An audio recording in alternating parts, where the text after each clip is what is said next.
আমার ভাই বোনদেরকে বলবো যে ইসলাম নিয়ে বহু খেলা হচ্ছে। রাসূল পাক সাল্লাল্লাহু আলাইহি ওয়াসাল্লাম এই আখিরি জামানা সম্পর্কে ভবিষ্যৎবাণী করেছিলেন। হাদিস শরীফে এসেছে আখিরি জামানা এমন একটা সময় আসবে যখন তামাম দুনিয়াতে প্রাসাদপূর্ণ মসজিদ থাকবে, অগণিত মুসলমান দেখা যাবে, কিন্তু তারা হবে সমুদ্রে ঢেউয়ে ফেরার মতো। পরীক্ষায় তারা টিকবে না, মসজিদের পবিত্রতা ক্ষুণ্ণ হবে, কোরআন শরীফ থাকবে, তার তাফসীর থাকবে না। আলেমগণ দিনে এলেম হাসিল করবে দুনিয়া লাভের উদ্দেশ্যে। বনি ইসরাইল ৭২ ভাগ হয়েছিল, আমার উম্মত ৭৩ ভাগ হবে, যা ৭২ ভাগ জাহান্নামে যাবে। ১ ভাগ থাকবে আহলে সুন্নাত ওয়াল জামাত। সে আহলে সুন্নাত ওয়াল জামাত শুধু মুখে বললে হবে না, আহলে সুন্নাত ওয়াল জামাত তারাই যারা রাসূল পাক সাল্লাল্লাহু আলাইহি ওয়াসাল্লামের চরিত্রে চরিত্রবান। সেই চরিত্রে পূর্ণ চরিত্রবান ছিলেন আমার কেবলাদার বিশ্ব খাজা ফরিদপুরি।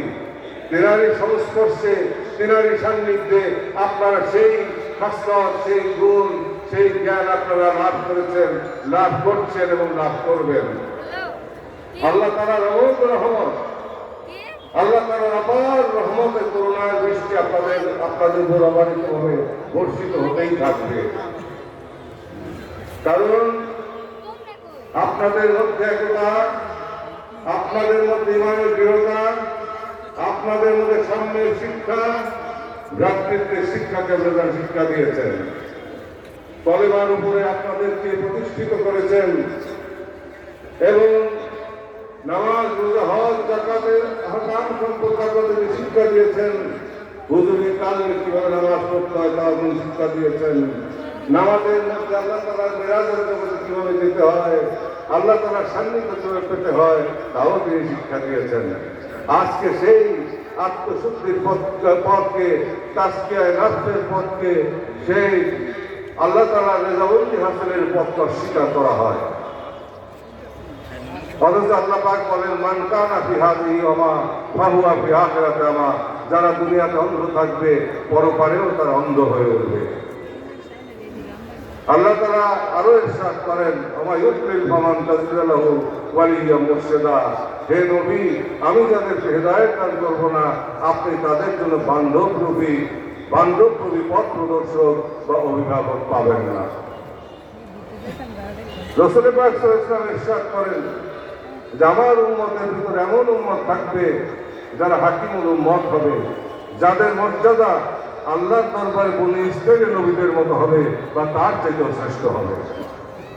সাহাবায়ে কেরামদেরকে বললেন দয়াল নবী রাসূল পাক সাল্লাল্লাহু আলাইহি ওয়াসাল্লাম বললেন, ইরশাদ করলেন, হে সাহাবাগণ শোনো, তোমরা আমার কাছে বসে যে আল্লাহ তাআলা প্রেম সুধা লাভ করছো এবং আল্লাহ তাআলার হৃদয়ের মাকাম অর্জন করছো, আমার উম্মতের ভিতরে এমন উম্মত আসবে যারা হাকিমুল উম্মত হবে, যাদের মর্যাদা বনি ইসরাইলের নবীদের মতো হবে বা তার থেকে শ্রেষ্ঠ হবে।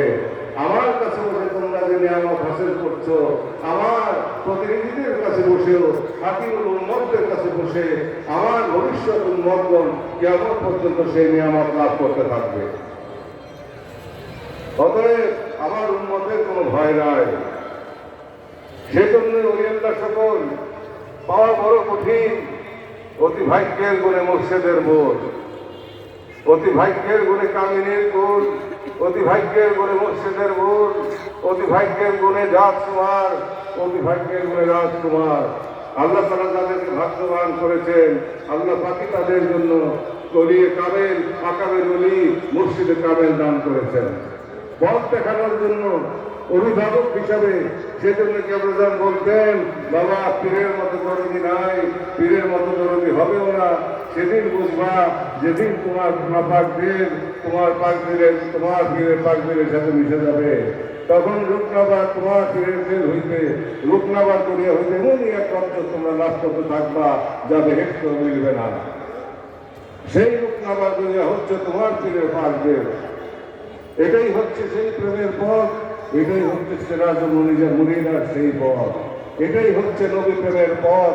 দয়াল নবী রাসূলুল্লাহ সাল্লাল্লাহু আলাইহি ওয়াসাল্লাম ইরশাদ করেন যে হে মুসলমানগণ, তোমরা যদি মুমিনে কামেল হইতে চাও তাহলে লা ইউমিনু আহাদুকুম হাত্তা আকুনা হাব্বা ইলাইহি মিন ওয়ালিদিহি ওয়া ওয়ালাদিহি ওয়ান নাসি আজমাইন। তোমরা তোমাদের বাবা মা ভাই বোন আত্মীয় স্বজন দুনিয়ার সমস্ত সন্তান সন্ততি দুনিয়ার সমস্ত মানুষ এমনকি তোমার নিজের জীবন থেকেও আমি নবীকে বেশি ভালোবাসো, তবেই তোমরা মুমিনে কামেল হইতে পারবা। আর যখন তোমরা মুমিন হবা তখন তোমাদের কালবের দরজা খুলে যাবে। কুলুবুল মুমিনিন আর সুন্নাহ।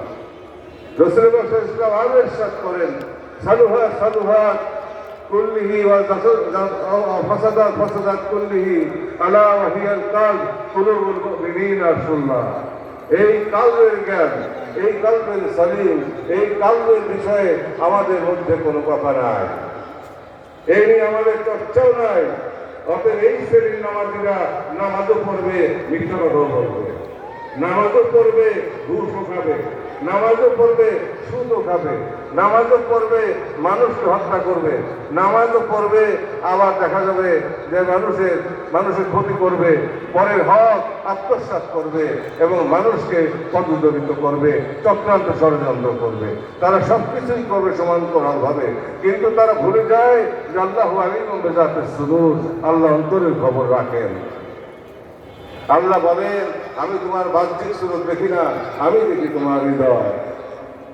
অতএব আমাদের আত্মশুদ্ধির পথে যেতে হবে, মানুষের মতো মানুষ হতে হবে, প্রেমময় হতে হবে।